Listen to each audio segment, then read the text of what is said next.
இன்னைக்கு நம்ம கிட்ட 2 விதமான அடுப்பு இருக்கு. ஒண்ணு வந்து பாத்தீங்க அப்படின்னா இண்டக்ஷன் ஸ்டவ் அப்படின்றது. இத நம்ம ஆல்ரெடி பார்த்திருப்போம், பயன்படுத்தியிருப்போம். ஆனா இன்னொன்னு வந்து பாத்தீங்க அப்படின்னா இன்ஃப்ராரெட் ஸ்டவ் அப்படின்றது. கேட்கறதுக்கே இந்த பேர் கொஞ்சம் புதுசா இருக்குல்ல. ஆமாங்க.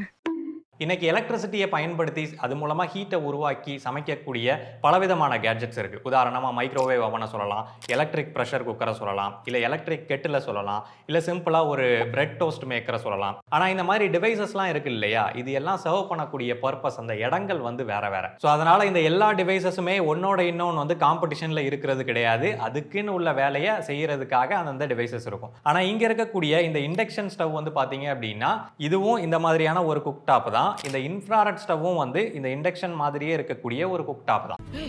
ஒன்ன மாதிரியா இருக்கா? அப்போ ஒரே வகையான வேலையை செய்யறதுக்கு எதுக்காக 2 விதமான குக் டாப் அண்ட் இந்த ரெண்டுத்துக்குமான டிஃபரன்ஸ் என்னென்ன? இதுல மெயினான விஷயம் இதோட எனர்ஜி எஃபிஷியன்சி. எது வந்து எலக்ட்ரிசிட்டியை எஃபெக்டிவா யூஸ் பண்ணி அதிலிருந்து எஃபெக்டிவா ஹீட்டை ஜென்ரேட் பண்ணி அண்ட் அந்த ஹீட் மூலமா எஃபெக்டிவா எது சமைக்குது அப்படின்றது தான் முக்கியமான விஷயம். சிம்பிளா சொல்லணும் அப்படின்னா இது சமைக்கும் போது 2 யூனிட் எடுத்துச்சு அப்படின்னா இது சமைக்கும் போது 1.5 யூனிட் தான் எடுக்குது அப்படின்ற பட்சத்தில் அப்போ இதுதான் பெட்டரா இருக்கும். ஸோ இந்த விஷயத்தை தான் நம்ம டெஸ்ட் பண்ணி பார்க்க போறோம். அதுக்கு முன்னாடி இதோட ஒர்க்கிங்கையும் நம்ம தெரிஞ்சுக்கலாம். முதல்ல எலக்ட்ரிசிட்டி மூலமா ஹீட் எப்படி உருவாக்குறாங்க அப்படின்னு சொல்லி நம்ம தெரிஞ்சுக்கலாம். நம்ம வீட்டில் இருக்கக்கூடிய 3 பின் பிளக்லாம் இருக்கும் இல்லையா, ஸோ இதில் 2 டெர்மினல் இருக்கும். ஒன்று வந்து லைன் அப்படின்னு சொல்லி சொல்லுவோம், இன்னொன்று நியூட்ரல் அப்படின்னு சொல்லி சொல்லுவோம். இந்த லைன் அப்படின்ற டெர்மினல்ல எலக்ட்ரான் அதிக அழுத்தத்தில் வந்து இருக்கும். அதே இந்த நியூட்ரல் அப்படின்ற டெர்மினல்ல அங்கே எலக்ட்ரான் அதிகப்படியாக தேவை இருக்கு. இங்கே வரக்கூடிய அதிக அழுத்தத்தில் இருக்கக்கூடிய எலக்ட்ரானை அந்த நியூட்ரல் வழியா அதால கடத்தி அந்த சர்க்கியூட்டை வந்து பேலன்ஸ் பண்ண முடியும் அப்படின்ற ஒரு கட்டத்தில் இருக்கு. இப்போ என்ன பண்றோம் அப்படின்னா அந்த லைன்ல இருக்கக்கூடிய எலக்ட்ரானை ஒரு கேபிள் மூலமா நம்ம எடுத்துட்டு போய் நியூட்ரல்ல கொண்டு போய் சேர்க்கிறோம். அப்படி சேர்க்கும் போது அதிக அழுத்தத்தில் இருக்கக்கூடிய அந்த எலக்ட்ரான் வந்து வேகமாக நகர்ந்து போய் இந்த நியூட்ரல்ல போய் அடையும். அப்போ தான் அது சமநிலையை அடையும். ஸோ இந்த மாதிரி நடக்கிறது தான் நம்ம கரண்ட் அப்படின்னு சொல்லி சொல்றோம். அங்கே தான் வந்து எலக்ட்ரான் ஃப்ளோ நடக்குது. அதுதான் வந்து எலக்ட்ரிசிட்டி. இதை நம்ம வெவ்வேறு விதமான கேபிள் வழியா வெவ்வேறு விதமான அப்ளிகேஷன்ஸ்ல பயன்படுத்தும் போது அது லைட்டாகவும் ஹீட்டாகவும் மேக்னெட்டிக் ஃபீல்டாகவும் மாறி நமக்கு கிடைக்குது. அதை தான் நம்ம இன்னைக்கு பயன்படுத்திட்டு இருக்கோம். இப்போ இதில் ஹீட் எப்படி உருவாகுது அப்படின்னு சொல்லி கேட்டிங்கன்னா நம்ம நார்மலாக வீட்டில் எலக்ட்ரிக் வாட்டர் ஹீட்டர்லாம் பயன்படுத்தியிருப்போம், இம்மர்ஷன் டைப்பு. ஸோ அதில் வந்து நம்ம தண்ணிக்குள்ளே போட்டு சுவிட்ச் ஆன் பண்ணி விட்டோம் அப்படின்னா அது ஆட்டோமேட்டிக்காக ஹீட் ஆக ஆரம்பிக்கும். அது உள்ள பார்த்தீங்க அப்படின்னா ஒரு கேபிள் வந்து கொடுத்துருப்பாங்க. அது ஸ்ப்ரிங் டைப்பில் இருக்கும் இல்லையா, அந்த ஸ்ப்ரிங்குக்குள்ள ஒரு கேபிள் வந்து கொடுத்துருப்பாங்க. அந்த தின் கேபிள் தான் வந்து அந்த ஸ்ப்ரிங்குக்குள்ளே போகும். நம்ம சுவிட்சை ஆன் பண்ணும்போது இங்கே உயர்ந்த அழுத்தத்தில் ஹை பொட்டன்ஷியலில் அந்த எலக்ட்ரான் வேகமாக அந்த ஒயர் வழியாக போகும்போது அது பயங்கரமான எதிர்ப்புகளை தாண்டி போகும்.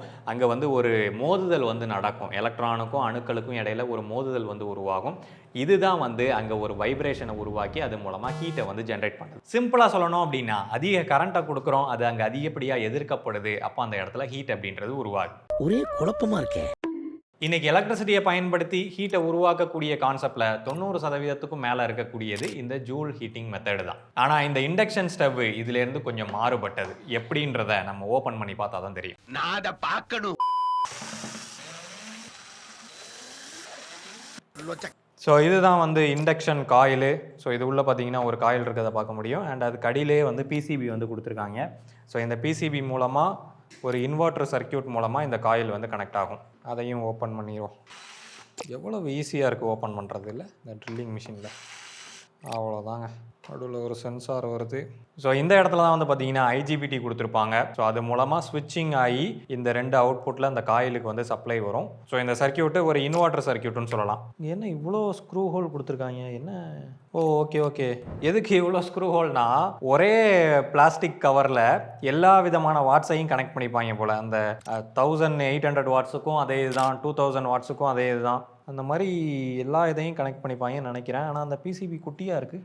1500 எம்னு போட்டிருக்கு. நம்ம வாங்கினது 2200 வாட்ஸு. 2200 வாட்ஸ் தான் போட்டிருக்கு. சரி ஓகே, நம்ம பவர் அவுட்புட் எடுக்கும்போது பார்க்கலாம் 2200 வாட்ஸ் கொடுக்குதா அப்படின்னு சொல்லிட்டு. ஸோ இந்த காயிலில் எப்படி ஹீட்டு ஜென்ரேட் ஆகும் அப்படின்னு சொல்லி பார்த்தீங்கன்னா நான் முன்னாடி சொன்ன மாதிரி அந்த ஜூல் ஹீட்டிங் மெத்தடில் இதில் வந்து ஹீட் வந்து ஜென்ரேட் ஆகாது. ஏன்னா இது வந்து ஒரு மேக்னெட்டிக் ஃபீல்டை ஜென்ரேட் பண்ணக்கூடிய ஒரு காயில் தான். ஸோ இதை நம்ம பார்க்கும்போதே தெரியுது. இதில் நமக்கு மெயினான பார்ட் வந்து இங்கே நடுவில் இருக்கக்கூடிய காயில் தான் இல்லையா. அப்போ இந்த காயிலில் ஹீட் ஜென்ரேட் ஆகுமா அப்படின்னு சொல்லி கேட்டிங்கன்னா கிடையாது. இது வந்து ஒரு இண்டக்ஷன் காயில். அதாவது இதில் நம்ம எலக்ட்ரிசிட்டியை கொடுக்கும்போது இது வந்து ஒரு மேக்னெட்டாக மாறும். நம்ம முன்னாடி வீடியோக்களே பார்த்துருப்போம். சிம்பிளாக ஒரு காயிலை சுற்றிட்டு அதில் வந்து நம்ம பேட்டரியை கனெக்ட் பண்ணோம் அப்படின்னா அந்த காயில் வந்து ஒரு மேக்னெட்டாக மாறும் அப்படின்னு சொல்லிட்டு. ஸோ அதே மாதிரி தான் இங்கேயும் வந்து ஒரு காயில் இருக்குது. இதில் நம்ம எலக்ட்ரிசிட்டி சப்ளையை கொடுத்தோம் அப்படின்னா இதுவும் வந்து மேக்னெட்டாக மாறும். இந்த மேக்னெட் எப்படி ஹீட்டை ஜென்ரேட் பண்ணும் அப்படின்னு சொல்லி கேட்டிங்கன்னா, மேக்னெட் வந்து ஹீட்டை ஜென்ரேட் பண்ணாது. சேஞ்சிங் மேக்னெட்டிக் ஃபீல்டு ஹீட்டை ஜென்ரேட் பண்ணும். இப்போ அந்த காயிலுக்கு நம்ம ஒரு எலக்ட்ரிசிட்டியை கொடுக்குறோம். பாசிட்டிவ் நெகட்டிவ் அப்படின்னு சொல்லி ஒரு சப்ளையை கொடுக்குறோம். சப்ளையை கொடுத்த உடனே இந்த காயில் வந்து ஒரு மேக்னெட்டாக மாறிடுது. மேக்னெட்டாக மாறிட்டதுக்கப்புறம் அவ்வளோதான், அதில் வேற எந்த விதமான ரியாக்ஷனும் இருக்காது. பக்கத்தில் இருக்கக்கூடிய இரும்பு பொருட்களை ஈர்க்கும் இல்லை எதிர்க்கும், அவ்வளோதான். ஸோ இதை வச்சு நம்ம எந்த விதமான ஹீட்டையும் ஜென்ரேட் பண்ண முடியாது. ஆனால் அதே சமயத்தில் நம்ம கொடுக்கக்கூடிய இந்த மேக்னெட்டை மாற்றி கொடுத்தோம் அப்படின்னா, அதாவது நம்ம கொடுக்கக்கூடிய அந்த பாசிட்டிவ் நெகட்டிவை நம்ம நெகட்டிவ் பாசிட்டிவ்னு மாற்றினோம் அப்படின்னா, ஸோ அப்போ அங்கே இருக்கக்கூடிய மேக்னெட்டிக் ஃபீல்டு மாறும். மறுபடியும் திரும்பவும் பாசிட்டிவ் நெகட்டிவ்னு மாற்றினோம்னா மறுபடியும் அங்கே மாறும். ஸோ இந்த மாதிரி அந்த டெர்மினலை மாற்றி கொடுக்கறது தான் வந்து நம்ம சேஞ்சிங் மேக்னெட்டிக் ஃபீல்டை இந்த காயிலில் உருவாக்க முடியும். ஸோ எலக்ட்ரிசிட்டியை உருவாக்குறதுக்கான அடிப்படையே வந்து இந்த சேஞ்சிங் மேக்னெட்டிக் ஃபீல்டு தான். நம்ம உதாரணமாக இப்போ பவர் பிளான்ட்லாம் ஜென்ரேட்டர் வச்சிருப்பாங்க இல்லையா, அந்த ஜென்ரேட்டரில் உள்ளே இருக்கக்கூடிய அந்த மேக்னெட்டை சுற்றிக்கிட்டே இருக்கும்போது அது அங்கே காயிலில் ஒரு சேஞ்சிங் மேக்னெட்டிக் ஃபீல்டை வந்து உருவாக்குது. அதுக்கு தகுந்தாப்புல தான் எலக்ட்ரான் முன்னையும் பின்னையும் நகருது. அதை தான் நம்ம எலக்ட்ரிசிட்டின்னு இன்னைக்கு சாக்கெட்ல எல்லாம் பயன்படுத்திட்டு இருக்கோம். ஸோ அதே சேஞ்சிங் மேக்னெட்டிக் ஃபீல்டை நம்ம இதுலையும் கொண்டு வந்துட்டோம். அப்போ இதுக்கு மேலே நம்ம எந்த ஒரு இரும்பு பொருளை வைக்கும் போதும் ஆட்டோமேட்டிக்காக அந்த இரும்பில் இருக்கக்கூடிய எலக்ட்ரான்ஸும் வந்து முன்னையும் பின்னையும் நகர ஆரம்பிக்கும். அப்போ அந்த இரும்பில் வந்து ஒரு கரண்ட் வந்து உருவாகும். அதுதான் எடி கரண்ட் அப்படின்றது. ஸோ இந்த எடி கரண்ட் இந்த இரும்புக்குள்ளேயே ஒரு க்ளோஸ்டு ரூப்பில் சுற்றிக்கிட்டு இருக்கும். அப்போ இந்த எலக்ட்ரான் முன்னையும் பின்னையும் அந்த எதிர்ப்புக்கு இடையில நகருது அப்படின்றதுனால அங்கே இந்த ஜூல் ஹீட்டிங் அப்படின்றது நடக்கும். இந்த ஹீட்டிங்கை எஃபெக்டிவாக குயிக்காக ஹீட் பண்ணணும் அப்படின்றதுக்காக இந்த டெர்மினல் சேஞ்ச் பண்ணுறாங்க இல்லையா, ப்ளஸ் மைனஸ், இது ஒரு செகண்டுக்கு 1,00,000 தடவை சேஞ்ச் பண்ணுவாங்க. அப்படின்றப்போ நமக்கு அது மேலே வைக்கக்கூடிய அந்த பாத்திரம் வந்து ரொம்ப சீக்கிரமே வந்து ஹீட் ஆகும். இதுதான் இண்டக்ஷன் ஸ்டவ்ல நடக்குது. இந்த இண்டக்ஷனோட எக்ஸ்பிளனேஷன் உங்களுக்கு புரிஞ்சிருக்கும் அப்படின்னு சொல்லி நினைக்கிறேன். இப்போ நம்ம வந்து இன்ஃப்ராரெட் ஸ்டவ்வை ஓப்பன் பண்ணி அது உள்ள என்ன மாதிரி கொடுத்துருக்காங்க அப்படின்னு சொல்லி பார்க்கலாம். இதுக்கு முன்னாடி இன்ஃப்ராரெட் ஸ்டவ்வை நான் ஓப்பன் பண்ணி பார்த்ததே கிடையாது. ஸோ இதுதான் ஃபஸ்ட் டைம். வரமாட்டேங்குது, இதை ஓப்பன் பண்ணணுமோ?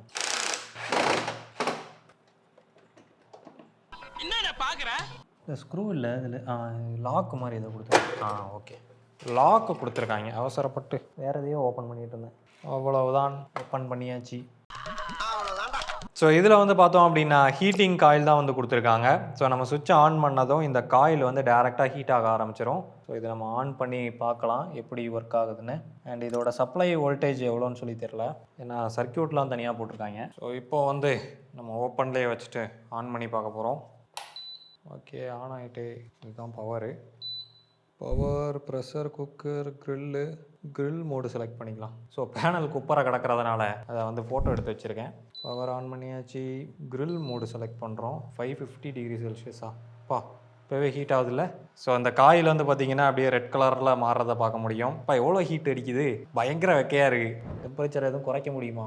குறைக்கிற ஆப்ஷன் எதுலேயோ கொடுத்துருக்காங்க. இதில் இருக்குதுன்னு நினைக்கிறேன். ஓகே. ஸோ அந்த டெம்பரேச்சர் வந்து பார்த்தீங்கன்னா குறைக்கிற மாதிரி கொடுத்துருக்காங்க. 100, 200, 300, 400, 450. ஸோ அந்த காயில் வந்து ரெட் கலரில் மாறுறதை பார்க்க முடியும்.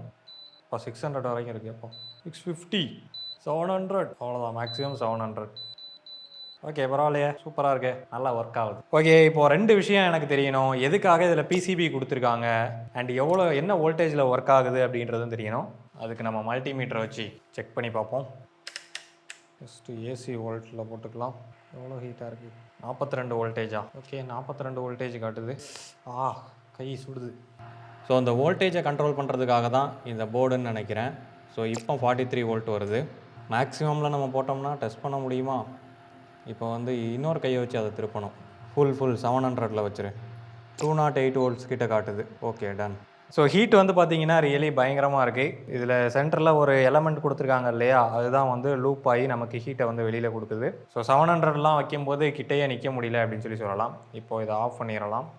ஸோ இங்கே நமக்கு ஒர்க் ஆகுறது வந்து நார்மலாக ஹீட்டர் எப்படி வேலை செய்யுமோ அதே கான்செப்ட் தான். பட் அதை வந்து ப்ராப்பராக கண்ட்ரோல்டாக கொடுக்கணும் அப்படின்றதுக்காக இங்கே நமக்கு பிசிபி அதோட காம்போனன்ட்ஸ் எல்லாமே கொடுத்துருக்காங்க.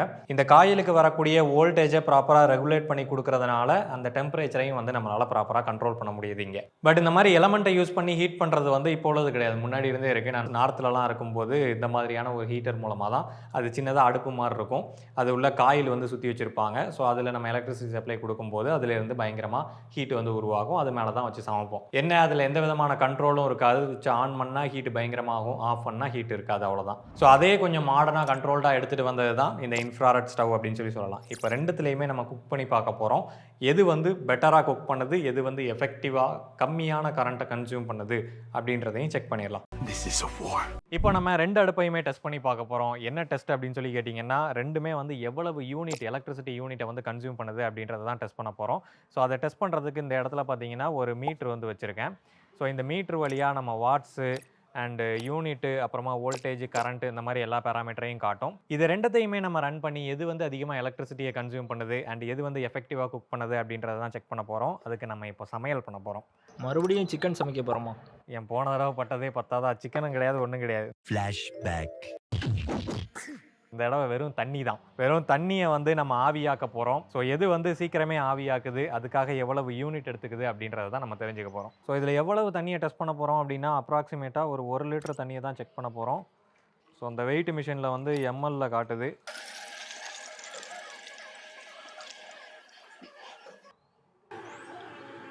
பாருங்களேன் எவ்வளவு அக்யூரேட்டாக கொடுத்துருக்காங்கன்னு பாருங்களேன். கரெக்டாக மேலே வந்து நிற்கிது தண்ணி. ஸோ இதுதான் வந்து 1 லிட்டர் தண்ணி. ஸோ அந்த 1 லிட்டர் தண்ணியை ஊற்றி தான் வந்து நம்ம ஃபுல்லாத்தையும் ஆவியாக போகிறோம். ஓகே, இதை இப்போ இதில் அப்படியே ஊற்றிக்கலாம். ஸோ ஃபஸ்ட்டு வந்து இண்டக்ஷனில் தான் டெஸ்ட் பண்ண போகிறோம். ஓகே, இதுவும் கரெக்டாக பிடிச்சிருச்சு. பவர் ஆன் பண்ணிக்கலாம்.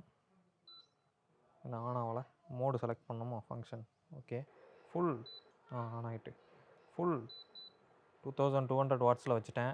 கரண்ட்டு பார்த்தீங்க அப்படின்னா 4.9 ஆம்பியர் தான் எடுக்குது. 1000 வாட்ஸ் தான் எடுக்குது. வெறும் 1000 வாட்ஸ் தான் எடுக்குது. ஆனால் இது 2200 வாட்ஸ்ன்னு போட்டிருக்காங்க. பேனும் வந்து பெரிய பேன் தான். ஒய் தெரியலையே.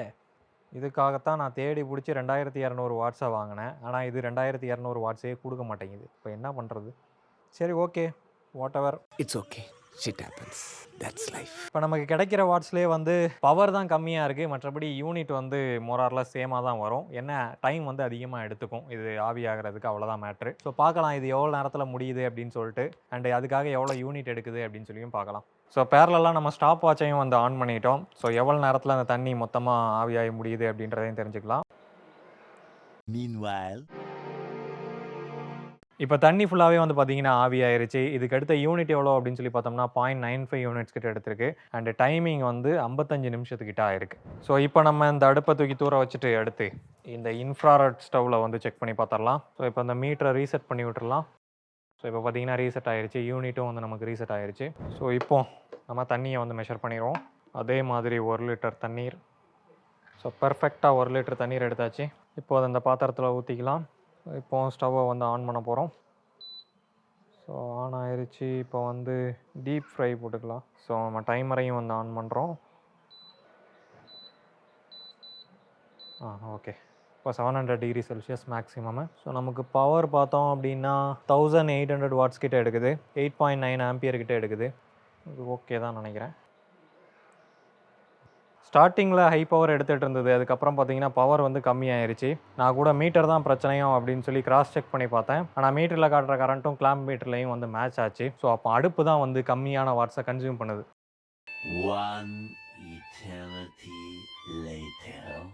ஸோ இப்போ பார்த்தீங்கன்னா தண்ணி ஃபுல்லாகவே ஆவியாகி முடிஞ்சிருச்சு. இப்போ அடுப்பு ஆஃப் பண்ணிடலாம் அண்ட் டைமரையும் ஆஃப் பண்ணிடலாம்.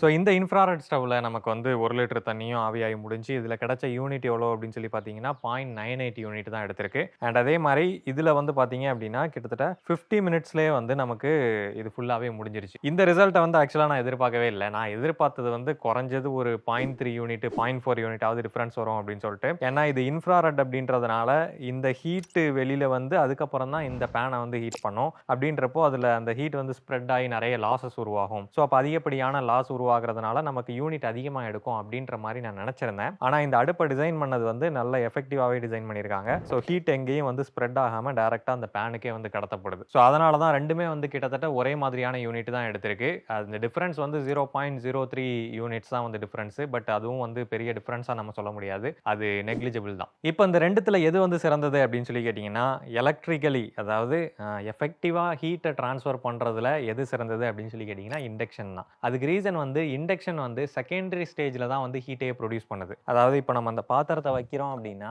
இந்த பாத்திரத்தில் தான் அது ஹீட்டையே ப்ரொடியூஸ் பண்ணுது அப்படின்றதுனால இடையில எந்த விதமான லாஸும் உருவாகாது. அதில் என்ன பவர் கிடைக்குதோ அது அப்படியே இங்கே நமக்கு ஹீட்டாக உருவாயிரும். அது அப்படியே உணவுப் பொருளில் ட்ரான்ஸ்ஃபர் ஆயிரும். ஆனால் அதே இன்ஃப்ராரெட்ல பார்த்தோம் அப்படின்னா அது ஒரு பிரைமரி காயில வச்சிருக்கு. அது முதல்ல ஹீட் ஆகும். அதுக்கப்புறமா தான் அந்த ஹீட் வந்து இந்த பாத்திரத்துக்கு கடத்தப்படுது. ஸோ இந்த டிரான்ஸ்மிஷனில் இடையில நிறைய ஹீட் லாஸ் உருவாகிறதுக்கான வாய்ப்பு அதிகம். பட் நம்ம டெஸ்ட் பண்ணதில் இது வந்து மினிமலாக தான் இருக்குது. நம்ம வேறு விதமான பாத்திரம் பயன்படுத்தும் போதோ இல்லை வேறு விதமான சமையலுக்காக நம்ம பயன்படுத்தும் போதோ இந்த ஹீட் லாஸ் வந்து இன்க்ரீஸ் ஆகிறதுக்கு வாய்ப்பு இருக்குது. மேக்ஸிமமாக ஒரு 5 to 6% வரைக்கும் இன்க்ரீஸ் ஆகும். சரி, அந்த லாஸஸை நம்ம அக்செப்ட் பண்ணிட்டு நம்ம சிம்பிளாக இன்ஃப்ராரெட்டை செலக்ட் பண்ணிக்கலாமா?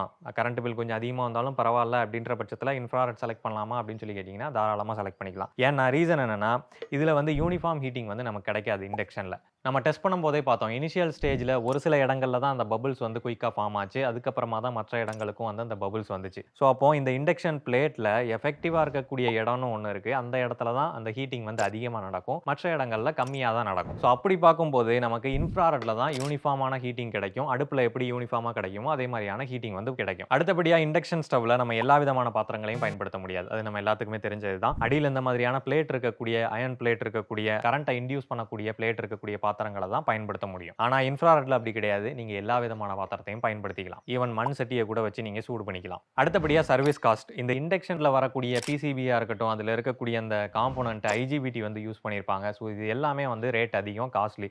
ஏதாவது ஃபெயிலியர் ஆச்சு அப்படின்னா ரிப்பேர் பண்ண போகும்போது நமக்கு அதிகமாக தான் சார்ஜஸ் வாங்குவாங்க. அதே இந்த இன்ஃப்ராரெட்ல பார்த்தோம் அப்படின்னா இதுல வரக்கூடியது சிம்பிளா அந்த ஹீட்டிங் காயில், அது போக ஒரு கண்ட்ரோல் சர்க்யூட் தான் அப்படின்றதுனால அதுல இருக்கக்கூடிய காம்போனன்ட்ஸும் வந்து சீப்பான ஒரு காம்போனன்ட்ஸ் தான் அப்படின்றதுனால ஃபியூச்சர்ல பிரச்சனை வந்தாலும் இதை ரிப்பேர் பண்றதுக்கான காஸ்ட் வந்து கம்மியாக தான் ஆகும். அடுத்த விஷயம் பிரைசிங். நான் கரண்டாக வாங்கினது இது வந்து 2000 ரூபாய்க்கு வாங்கினேன். இது வந்து 3000 ரூபாய்க்கு வாங்கினேன். ஆனால் ஆஃபர் டைமில் வந்து ரெண்டுமே ஒரே காஸ்ட்டில் வரது கூட வாய்ப்பு இருக்குது. ஸோ நீங்கள் கம்பேர் பண்ணி இன்ஃப்ராரெட்டும் சேம் ப்ரைஸில் இருந்துச்சு அப்படின்னா நீங்கள் தாராளமாக வாங்கலாம். அண்ட் இந்த இன்ஃப்ராரெட்டோட மேலே அந்த கிரில் ஆப்ஷன் வந்து கொடுக்குறாங்க. ஸோ இதை சிம்பிளாக மேலே வச்சுட்டு இதில் நம்ம ரொட்டி இல்லை வேறு எதுவும் விஷயங்களை கிரில் பண்ணணும்னா கூட கிரில் பண்ணிக்கலாம். இந்த இன்ஃப்ராரெட்டை வாங்கும்போது முன்னாடி எனக்கு இருந்த தாட் என்ன அப்படின்னு சொல்லி கேட்டிங்கன்னா, நம்ம முன்னாடி யூஸ் பண்ணிகிட்டு இருந்த அந்த சின்ன அடுப்பையே வந்து இவங்க உருட்டி புரட்டி மாடர்னாக டிசைன் பண்ணி கொண்டு வந்திருக்காங்க. கண்டிப்பாக இதில் வந்து லாஸ் அதிகமாக இருக்கும், எலக்ட்ரிக்கலாக எஃபிஷியண்ட்டாக இருக்காது அப்படின்னு சொல்லி தான் நினச்சேன். ஆனால் ஆக்சுவலி அதில் லாஸஸ் வந்து கம்மியாக இருக்குது. அண்ட் ப்ராக்டிக்கலாகவும் யூஸ் கேஸில் வந்து ரியலி நல்லா ஒர்க் ஆகும்னு சொல்லலாம். ஸோ இண்டக்ஷனோட கம்பேர் பண்ணும்போது ஒரு யூஸ்ஃபுல்லான ப்ராடக்ட் தான். ஸோ நீங்களும் வாங்கணும்னு நினச்சிங்கன்னா தாராளமாக வாங்கலாம். இவ்வளோதான் அந்த வீடியோ. இந்த வீடியோ உங்களுக்கு பிடிச்சிருக்கும் புரிஞ்சிருக்கும் அப்படின்னு சொல்லி நம்புகிறேன். இன்ஜினியரிங் ஃபேக்ட் சேனலுக்கு சப்ஸ்கிரைப் பண்ணுங்கள். நன்றி.